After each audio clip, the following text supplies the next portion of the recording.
What's up, everyone? I'm going to be changing the cartridges on my forks on my 300 XCW 2024, and I'm going to go through step by step of what goes into this process. So a lot of this will be useful for other bikes. So I'm going to just start with taking the front tire and everything off. So first thing I'm going to do is loosen this clamp on the left side.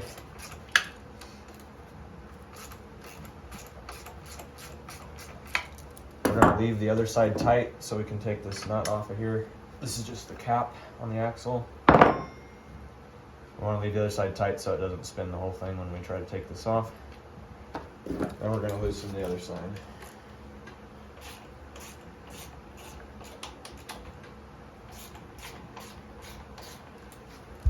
Once that's off and loose, we slide our axle out.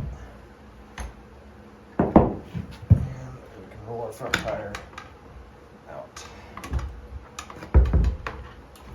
just like that.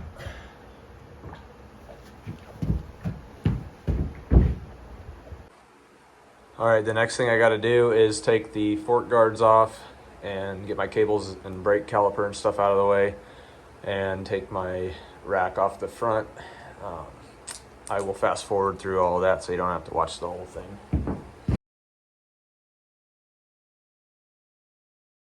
Next thing is I'm going to take my bars off so that I can get my socket on top of the cartridge. You want to remove that, or at least bust it loose while it's still in the triple clamp so that you don't have to put it in a vise later.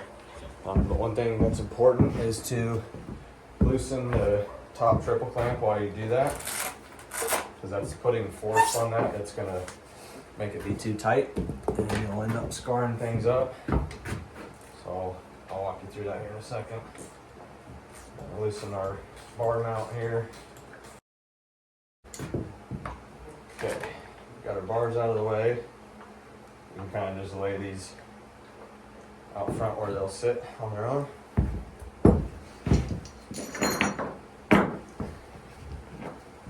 And the next thing we want to do, like I was saying a minute ago, is you're going to want to bust these top triple clamps loose before you try to remove the cartridge, because that clamping force from that triple clamp is putting too much force that it will not allow this to be broken loose, and you'll end up messing something up.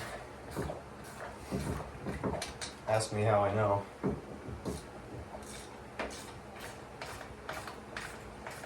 Alright, so our top clamps are loose. We're going to go ahead and you want to make sure you use the socket that fits your specific cartridge. This one is for these MX Tech cartridges. And we're going to turn it till we hit our steering lock here.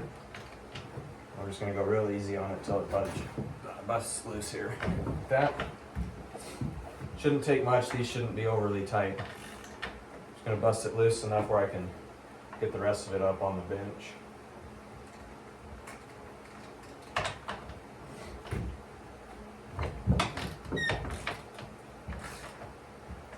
Okay.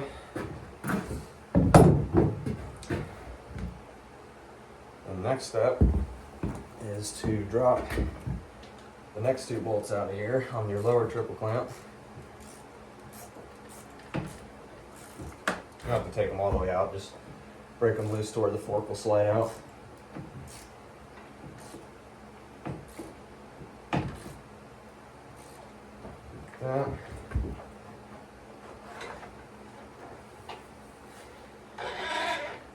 Alright, there's one.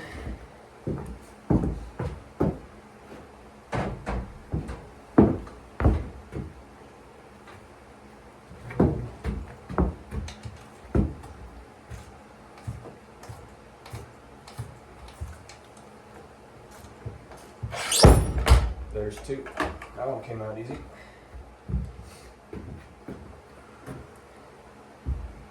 Make sure your bike doesn't fall off the stand.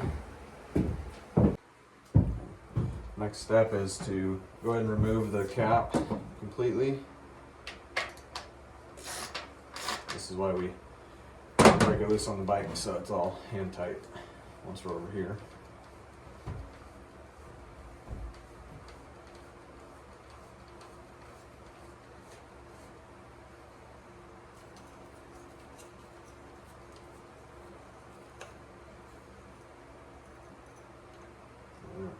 So it's a little cold, so everything's a little stiff. So we got that loose, and I just changed these with new oil, so I'm going to save this oil as much as I can so I can reuse it because it's expensive. Alright, I got all the oil out of these. I've been letting them sit for a bit. I told you I was going to show you how to change cartridges on these. It's not entirely true because I've already changed these, but the process is going to be the same. These are just basically factory replacement drop-in cartridges, so they mount the same way. They're just upgraded. So once you've drained your oil out, you're going to figure out, like on these ones, I think it's a 12 millimeter Allen on the bottom of the fork, and on the factory ones it's like a 21 millimeter, maybe 19 millimeter, and it has your rebound adjustment. Either way, you're going to have to get whatever tool you need for that, and you're going to want to break these loose. So I'm going to do that.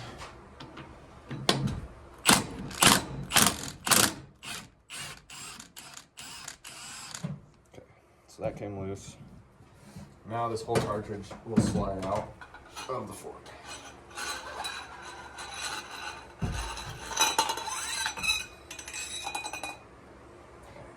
Basically at this point, this can just continue to drain.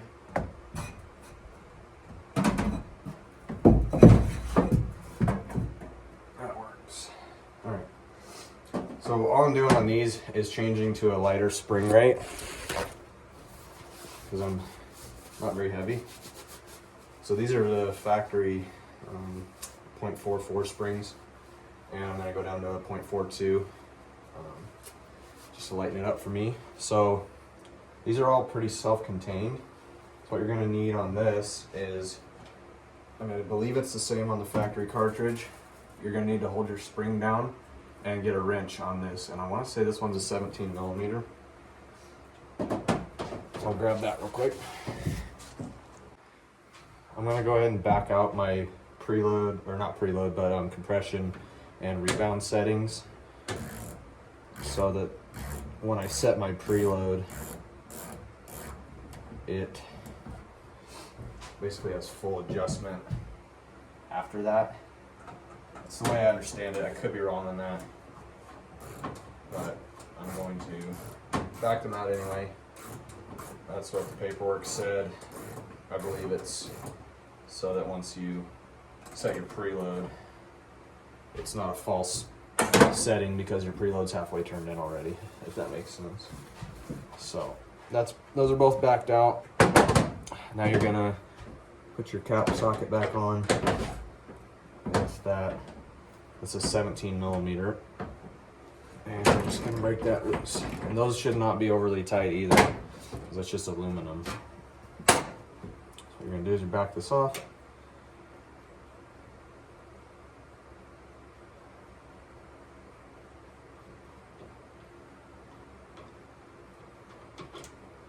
Set that aside, and now our spring can come off. Just like that.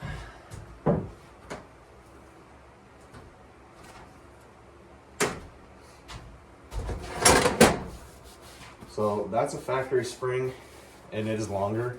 The springs that are included from MX Tech are shorter. So that means you're going to need more preload spacers.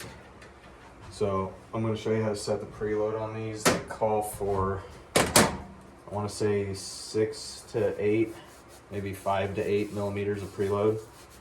I'm going to probably go 6 or 7 if I can get that. So with those other springs, I had just a 10 millimeter preload spacer on there. I'm going to need to go quite a bit more with these shorter springs. And you want to make sure you have a lot of different options. These are 10 millimeter. I want to say these are 5s. There's some 2s. I don't remember exactly what they are, but you're going to need some options. Alright, I didn't want to bore you with that, so I've got my preload figured out. I'm running 28 millimeters of preload spacers. And then you can look this up. There's a lot of different ways to figure out your preload. There's like measuring the length of the spring, the whole thing, once it's compressed, when it's off, all that kind of stuff. There's a lot of ways. The best way I figured out to do it is you're gonna have to just take this on and off a few times and try different combinations of spacers. But basically with this held all the way up, I'm threading my cap off, and it's gonna be hard to see, but there's a gap from where the cap is right here to where it hits the top of the spring. And I'm basically threading that until it just touches the spring. So it's just barely starting to put pressure on there. If you lay it down, you can't slide this back and forth at all. It's if you can, you need to tighten this up a little bit more until it's just barely contacting the spring, so that the spring is held in place but not compressed. From there, I'm measuring. You might be able to see this. This is how much thread I have left to screw the cap down. I'm measuring that gap, and it is about 7.5 millimeters. So I'm within the 6 to 8. I tried a few different things. I got like 5 and I got 9, so I ended up 6.5, or about 7.5 is as close as I can get, and that'll work. So from there, I'm gonna go ahead and lock this back down. You want to make sure your spacers are on the bottom side, so this spring does not ride on this aluminum piece, because it will chew it up as it compresses and sits and spins. You want it to be on these nylon spacers. You do not want spacers on the top.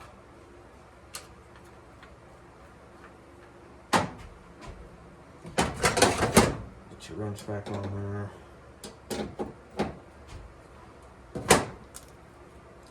And do not over tighten this. You want it to be snug, but you don't want to strip it out. Just a good snug. There's not really a torque spec for that, so you'll have to guess on that. So that's basically it for changing the springs and figuring out your preload. The factory cartridges on these forks are not the same because it's a closed cartridge fork, so it's a whole different system. These upgraded cartridges I'm running goes back to an open cartridge, but it's still a lot better than the original. But on any open cartridge fork, this is going to be pretty similar. From there, I can drop this back in and get it tightened up. And then I'll show you some tricks on that too.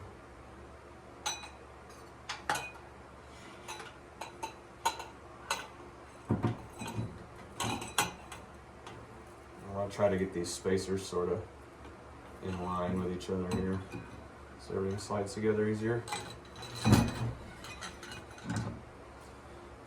Okay, we'll throw some towels down here. I'm going to set this on the floor so that I can see what I'm dealing with up here. And basically, that one already dropped in, so I'll show you what I'm looking at.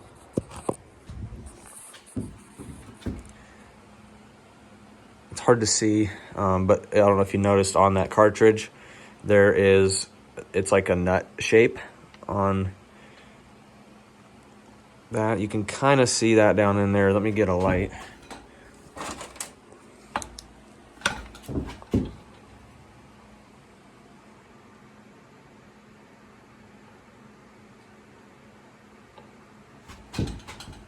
So I don't know if you could see that, but it has to fit up in there. Like right now it's hitting and it's not up in there all the way. You have to, oh, it just dropped in. So you want to make sure that nut is up in that collar up in there, or this is not seated correctly. And then you can put your cap on and thread that down.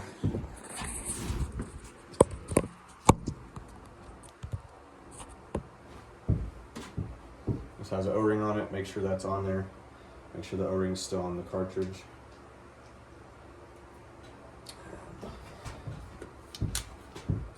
Snug this in.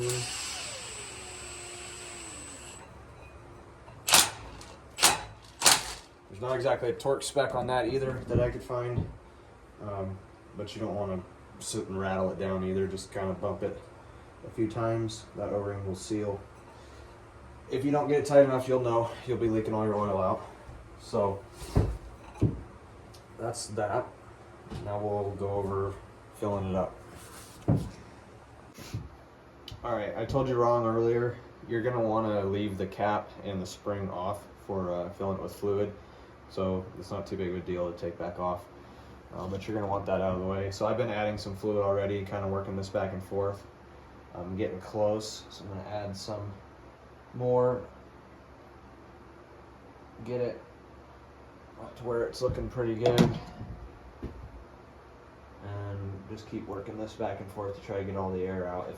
If it's just sliding easily, that's all air. You want it to where it has resistance in both directions without any gurgling. Like that, just nice and smooth. I've already been working this one quite a bit, so it's about ready. What you're going to want to do is pull the outer fork tube up. Don't pull it too far because it will slide right off of there. And then you'll be messing up seals trying to get it back on. But you want to go up almost all the way to the top. Just don't pull it off of there.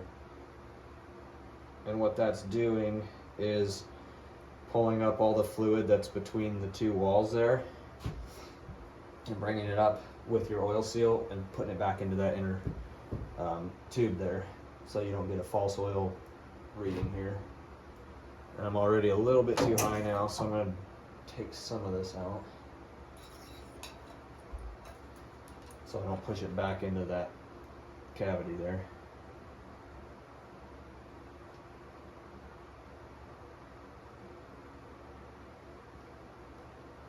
Try that to start with.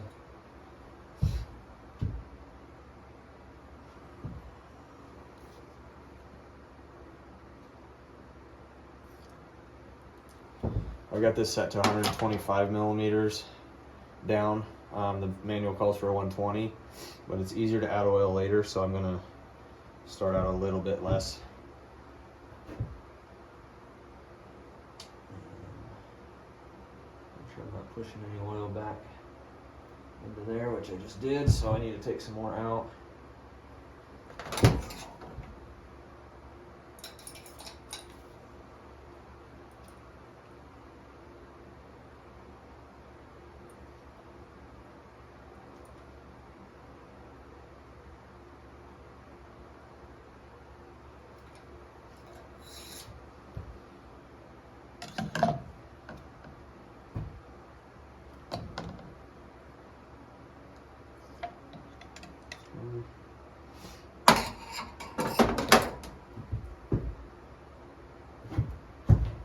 Pull this outer tube back up just to make sure I didn't put oil back in between there.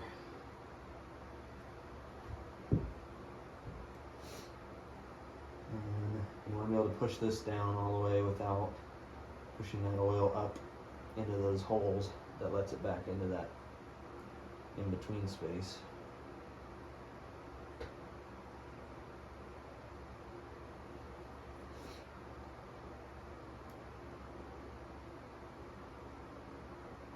Okay, so this should be kind of my final measurement here.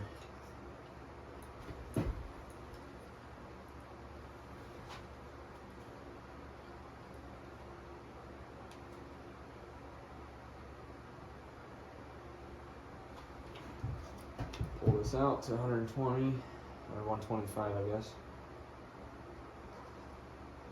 And that should be where we want to run it.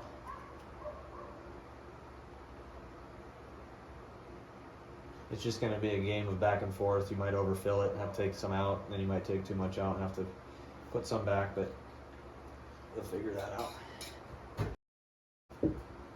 That should be where we want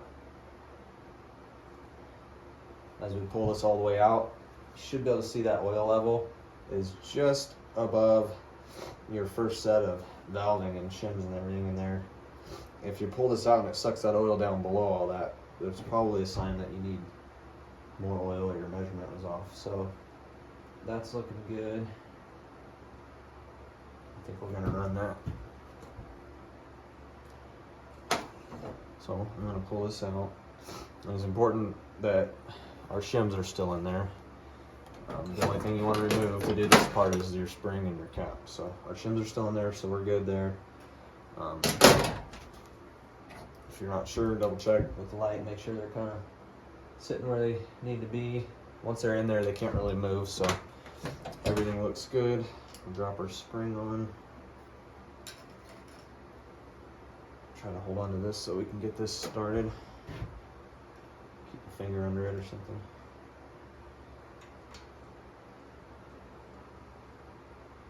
Lock this back down. Find a sweet spot for a wrench. And I'm not going to over tighten this.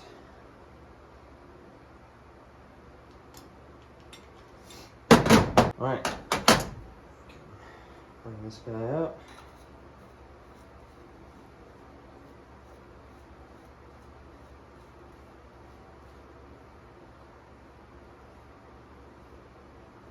Thread that in, and then go ahead and snug it up. We can do a final snug on this once it's in the bike, same way we took it off. That's enough to seal it up for now. And that feels nice. Everything should be moving good. Shouldn't hear any weird, crazy noises. So that's how you do it. I'm not gonna bore you with the other side. It's the same process. And we're not leaking anything out of there, so that should be good to go. You'll wanna reset your, this is rebound, I believe, and compression's up here. Or no, it's opposite on these ones. You'll wanna set your settings back to where you had them, or tune it in for yourself if you haven't already done that. Get all the oil off of these before you put them back in as well. All right, so I got the forks back in the bike. One thing you're gonna wanna do, if you have one of these tug straps, you're gonna wanna slip that over the forks as you put them in. It's almost impossible to stretch it over the side with the brake caliper on it. So get that on if you have one. And then you're gonna slide your fork up in there and clamp just snug these two lower triple clamp bolts, and then put your, I don't know where it is, but put your socket on for your caps and go ahead and snug those. Those don't need to be overly tight. Just as soon as they snug, just back off. Get those snugged because that's going to determine the position that they sit in. Once you get those snugged, loosen these back up. Don't let the fork tube drop out, but just to where you can spin this and slide it up and down.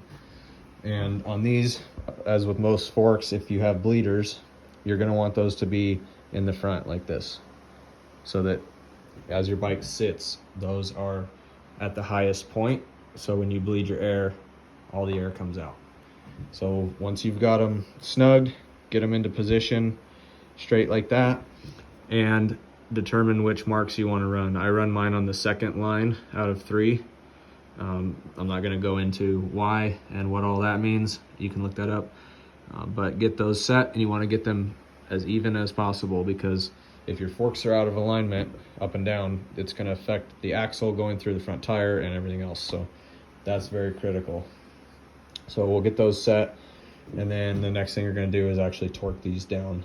And those, mine says it on there, it's 12 Newton meters. That's like 8.5 foot-pounds. I usually run 9 foot-pounds. Important not to over tighten those, so get those torqued down, and then from there we're going to leave the top ones loose and go ahead and put our front tire back on. All right, so I've got the plastics back on, the tires back in, handlebars are back on. So at this point, this is kind of a critical point, and I get a lot of questions on this, so it seems like a little bit of back and forth, but it's really critical to get your forks and axle and everything in alignment. And so first thing I'm going to do is get this. So both of my clamps are still loose on the axle. It's just floating in there. So the first thing I'm going to do is get this cap tightened in, and what that's going to do, I'm going to tighten that until it doesn't tighten anymore. It's going to probably spin. I may have to clamp this just a little bit to get it snug. That's going to pull the axle all the way through. So let me grab a wrench, and we'll start there. So it's starting to spin on the other side just a little bit. So I'm going to snug the right side down. just one bolt, just enough to hold it so that I can pull this good and snug. Don't over tighten it because it is aluminum too, but just get it, good snug. And then back this clamp back off so everything's still free. At this point, the axle's floating on the right side. It's pulled through tight over here. And we're gonna go ahead and lock down the left side where the cap is.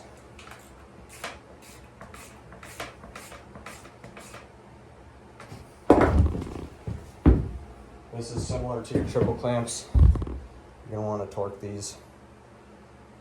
I use 12 Newton meters like I do on the lower triple clamp, which is 8.5 to 9 foot-pounds.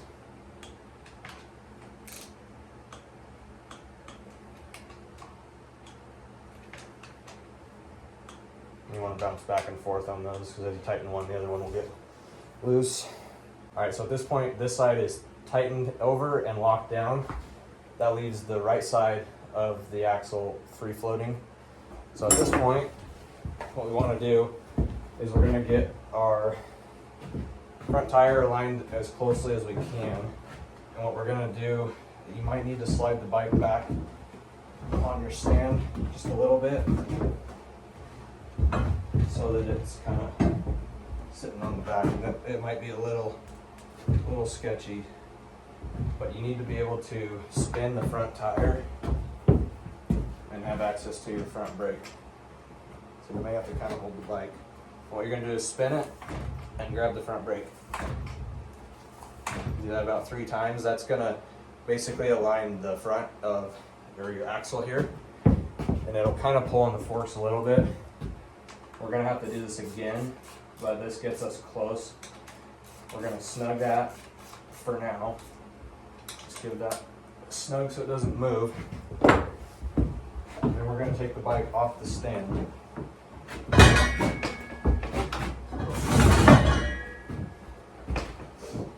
What we're going to do, you're going to want your 10 millimeter in your hand. Jump on the bike, hold your front brake, and compress. However many times you want to do this, the more the better to some point, but basically this is going to align the forks in the triple clamps in the top side of it. And you don't want to be like turning and doing weird stuff while you're doing this, so keep it straight. Compress as hard as you can and pull it up tight. Like that, and try not to move anything. Go ahead and snug these down. Just snug so it doesn't move, and then you can torque it. But the less you can move things around while you're doing this, the more it will stay in place.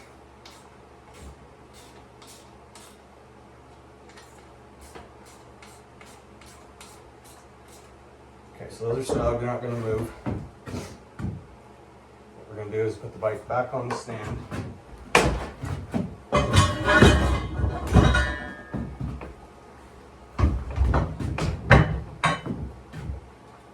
Straighten that out. And torque these down. These are 17 Newton meters, which is about 12.5 foot-pounds. I usually go up to 13. Just to be safe.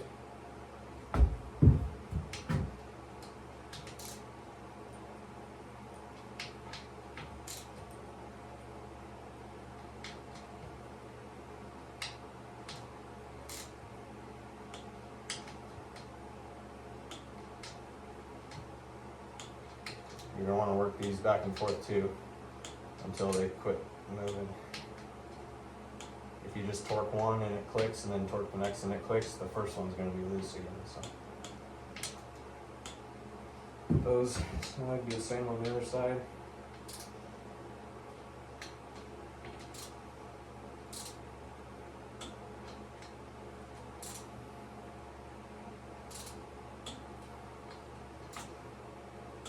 And you may want to check these after riding a little bit too.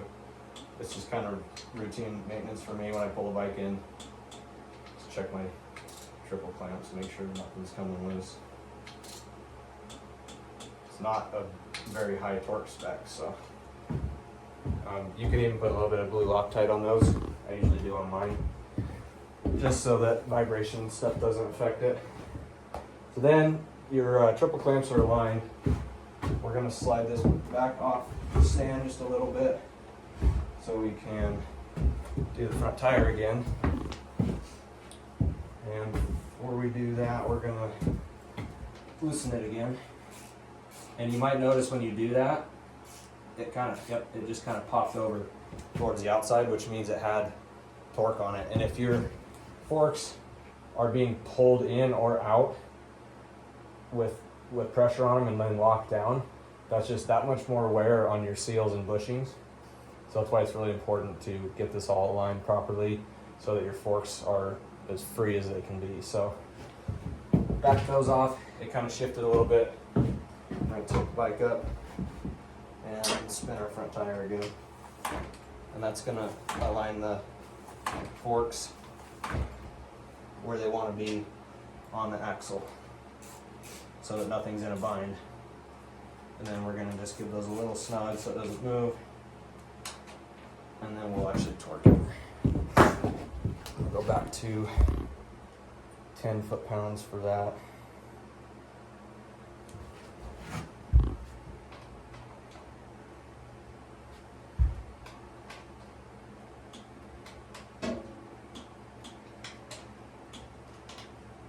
Okay. And that's how you line your forks and your axle.